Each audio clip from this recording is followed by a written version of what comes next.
क्योंकि वो किसानों के लिए समर्पित रहे हैं जीवन भर और उन्होंने इस सरकार के प्रयासों की सराहना भी की और उन्होंने अच्छे सुझाव भी दिए। मैं आदरणीय देवगौड़ा जी का हृदय से आभार व्यक्त करता हूं। आदरणीय सभापति जी, खेती की मूलभूत समस्या क्या है, उसकी जड़ें कहां है, मैं आज पूर्व प्रधानमंत्री चौधरी चरण सिंह जी ने जो विस्तार से वो बताया था उसी का जिक्र करना चाहता हूं। बहुत लोग हैं जो चौधरी साहब की विरासत संभालने का गर्व करते हैं, वो जरूर इस बात को समझने का शायद प्रयास करेंगे। वो अक्सर 1970-71 जो एग्रीकल्चर सेंसस हुआ था उसका जिक्र उनकी भाषण में हमेशा आता था और उल्लेख करते थे। चौधरी चरण सिंह जी ने क्या कहा था, उनका कोट है, किसानों का सेंसस लिया गया तो 33% किसान ऐसे हैं जिनके पास जमीन 2 बीघे से कम है, 2 बीघे नहीं है, 2 बीघे तक है, 2 बीघे से कम। 18% जो किसान कहलाते हैं उनके पास 2 बीघे से 4 बीघे जमीन है, यानी आधा हेक्टर से 1 हेक्टर, ये 51% किसान है। ये चाहे कितनी मेहनत करें अपनी छोटी सी जमीन पर इनकी गुजर ईमानदारी से उसमें हो नहीं सकती। ये स्थिति चौधरी चरण सिंह जी के लिए बहुत ही हमेशा पीड़ा देती थी और हमेशा उसकी चिंता करते थे। अब हम आगे देखें, ऐसे किसान जिनके पास 1 हेक्टर से भी कम जमीन होती है, 1971 में वे 51% थे, आज 68% हो चुके हैं। यानी देश में ऐसे किसानों की संख्या बढ़ रही है जिनके पास बहुत थोड़ी सी जमीन है। आज लघु और सीमांत किसानों की मिलाएं तो 86% ज्यादा किसान के पास 2 हेक्टर से भी कम जमीन है और ऐसे किसानों की संख्या 12 करोड़ है। क्या इन 12 करोड़ किसानों के प्रति हमारी कोई जिम्मेवारी नहीं है? क्या देश की कोई जिम्मेवारी नहीं है? क्या हमने कभी हमारी योजनाओं के केंद्र में इन 12 करोड़ किसानों को रखना पड़ेगा कि नहीं रखना पड़ेगा? ये सवाल का जवाब चौधरी चरण सिंह जी हमारे लिए छोड़ करके गए हैं। हमें जवाब को ढूंढना होगा। हमें चौधरी चरण सिंह जी को सच्ची श्रद्धांजलि देने के लिए भी इस काम के लिए जिसको जो सूझे, जिसको मौका मिले, सबने करना होगा, तब जाकर के हम इन कर सकते हैं। अब पहले की सरकारों की सोच में छोटा किसान था क्या? अगर एक बार हम थोड़ा सोचेंगे तो ध्यान आएगा। मैं आलोचना के लिए नहीं कह रहा हूं, लेकिन हमने सचमुच में हम सब ने सोचने की आवश्यकता है। जब हम चुनाव आते ही एक कार्यक्रम करते हैं कर्ज माफी, अब वो किसान का कार्यक्रम है कि वोट का कार्यक्रम है, वो तो हिंदुस्तान में हर कोई भली भांति जानता है। लेकिन जब कर्ज माफी करते हैं तब छोटा किसान उससे वंचित रहता है, उसके नसीब में कुछ नहीं आता है, क्योंकि कर्ज माफी जो बैंक से लोन लेता है उसके लिए होती है। छोटा किसान का बेचारा बैंक में खाता नहीं, वो कहां लोन लेने जाएगा? हमने छोटे किसान के लिए नहीं किया है, भले ही हमने राजनीति कर ली हो। 1-2 एकड़ जमीन वाले किसान जिसके पास बैंक का खाता भी नहीं है, न वो कर्ज लेता है, न कर्ज माफी का फायदा उसको मिलता है। उसी प्रकार से पहले की फसल बीमा योजना क्या थी? एक प्रकार से वो बीमा जो बैंक गारंटी के रूप में काम करता था, और वो भी छोटे किसान के लिए तो नसीब ही नहीं होता था। वो भी उन्हीं किसानों के लिए होता था जो बैंक से लोन लेता था और उसका इंश्योरेंस होता था, तो बैंक वालों को भी एक विश्वास हो जाता था, चल जाता था। आज 2 हेक्टर से कम कितने किसान हो गए? जो बैंक से लोन, सिंचाई की सुविधा भी छोटे किसान के नसीब नहीं हुई। बड़े किसान तो बड़ा बड़ा पंप लगा देते थे, ट्यूबवेल कर देते थे, बिजली भी ले लेते थे और बिजली भी मुफ्त मिल जाती थी, उनका काम चल जाता था। छोटे किसान के लिए तो सिंचाई के भी लिए दिक्कत थी, वो तो कभी ट्यूबवेल लगा ही नहीं सकता था, कभी कभी तो उसको बड़े किसान से पानी खरीदना पड़ता था और जो दाम मांगे वो दाम देना पड़ता था। यूरिया, बड़े किसान को यूरिया प्राप्त करने का कोई प्रॉब्लम नहीं था, छोटा किसान को रात रात लाइन में खड़े रहना पड़ता था, उस पर डंडे चलते थे और कभी कभी तो बेचारा यूरिया के बिना घर वापस लौट जाता था। ये हम छोटे किसानों के हाल जानते हैं।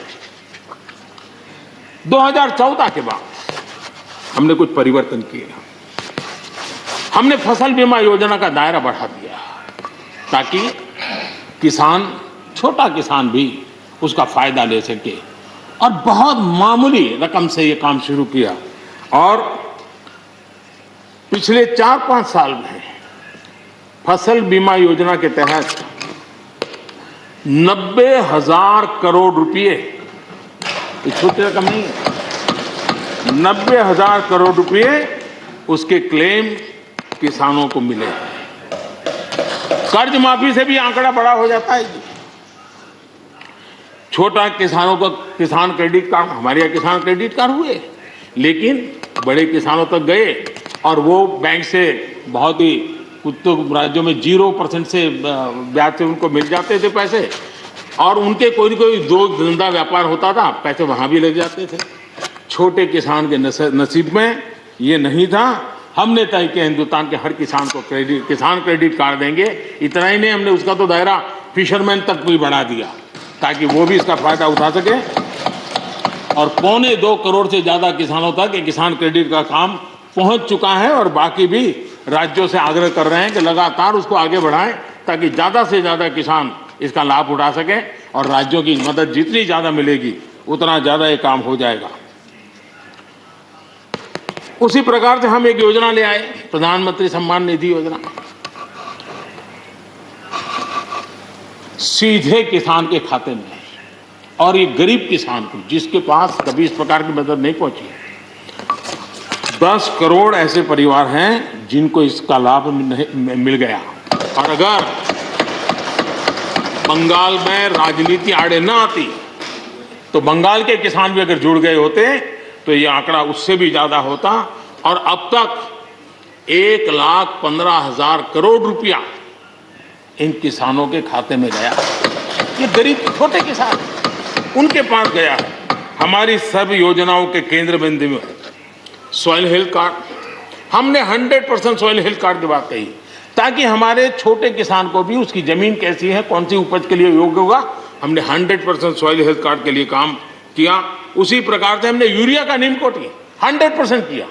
100% के पीछे इरादा हमारा यही था कि गरीब से गरीब किसान तक भी यूरिया पहुंचने में रुकावट ना हो, यूरिया डाइवर्ट होता है बंद हो और उसमें हम सफल भी हुए। छोटे और सीमांत किसानों के लिए हमने पहली बार पेंशन की सुविधा की योजना लेकर के आए और मैं देख रहा हूं कि धीरे धीरे हमारे छोटे किसान भी आ रहे हैं। उसी प्रकार से प्रधानमंत्री ग्राम सड़क योजना, प्रधानमंत्री ग्राम सड़क योजना ये सिर्फ एक रोड नहीं है, ये किसानों की गांव की जिंदगी को बदलने का एक बहुत बड़े यश रेखा होती है और इसलिए हमने उस पर भी बल दिया। पहली बार हमने किसान रेल की कल्पना की। छोटा किसान का माल बिकता नहीं था, आज किसान रेल के कारण गांव का किसान रेलवे के माध्यम से मुंबई के बाजार तक अपना माल बेचने लगा, फल सब्जी बेचने लगा है, उसका लाभ ले रहा है, छोटे किसान को फायदा हो रहा है। किसान उड़ान के द्वारा हवाई जहाज से अब जैसे हमारे नॉर्थ ईस्ट इतनी बढ़िया बढ़िया चीजें, लेकिन ट्रांसपोर्टेशन सिस्टम के अभाव में वहां का किसान हमारा बेनिफिट नहीं ले पाता था, आज उसको किसान उड़ान योजना का लाभ मिल रहा है। छोटे किसानों की परेशानियों से हर कोई परिचित है। समय समय पर उनके सशक्तिकरण की मांग भी उठी है। हमारे आदरणीय शरद पवार जी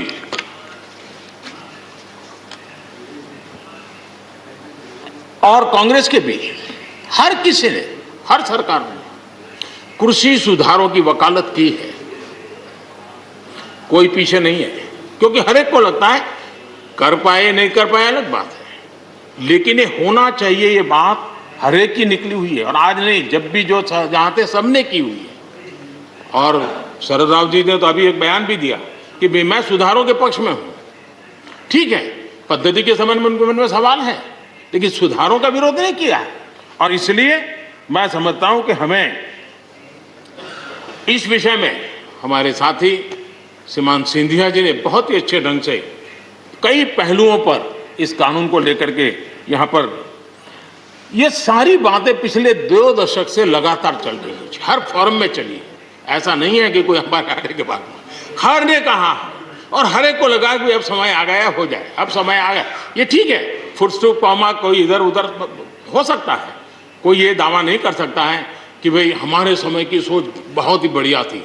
मैं भी दावा नहीं कर सकता हूं कि हमारे समय की सोच बढ़िया है, 10 साल के बाद कोई नई सोच आ ही नहीं सकती। ऐसा नहीं होता है जी। ये समाज जीवन परिवर्तनशील होता है। आज के समय हमें जो ठीक लगा चलो चले, आगे सुधार करेंगे, नई चीजों को जोड़ेंगे। यही तो प्रगति का रास्ता होता है जी। रुकावटें डालने से प्रगति कहां होती है जी। और इसलिए, लेकिन मैं हैरान हूं, अचानक यू टर्न ले लिया भाई, ऐसा क्यों किया? ठीक है, आप आंदोलन के मुद्दों को लेकर के इस सरकार को घेर लेते, लेकिन साथ साथ किसानों को भी कहते हैं कि भाई बदलाव बहुत जरूरी है, बहुत साल हो गए, अब नई चीजों को लेना पड़ेगा, तो देश आगे बढ़ता है। लेकिन अब मुझे लगता है कि राजनीति इतनी हावी हो जाती है कि अपने ही विचार छूट जाते हैं।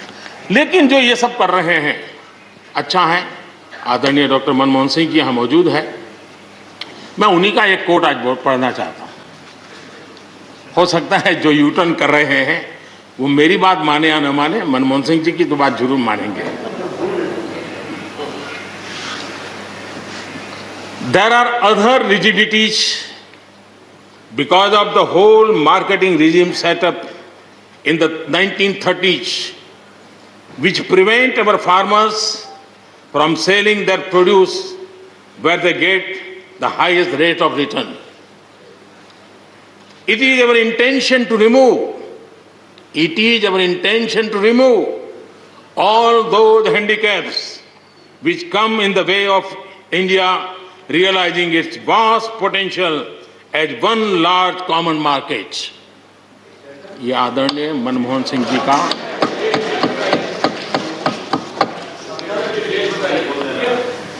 आदरणीय मनमोहन सिंह जी ने किसान को उपज बेचने की आजादी दिलाने, भारत को एक कृषि बाजार दिलाने के संबंध में अपना इरादा व्यक्त किया था, और वो काम हम कर रहे हैं।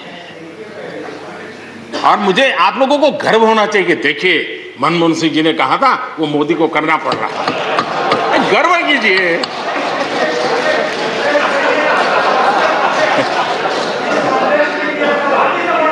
प्लीज और मजा ये है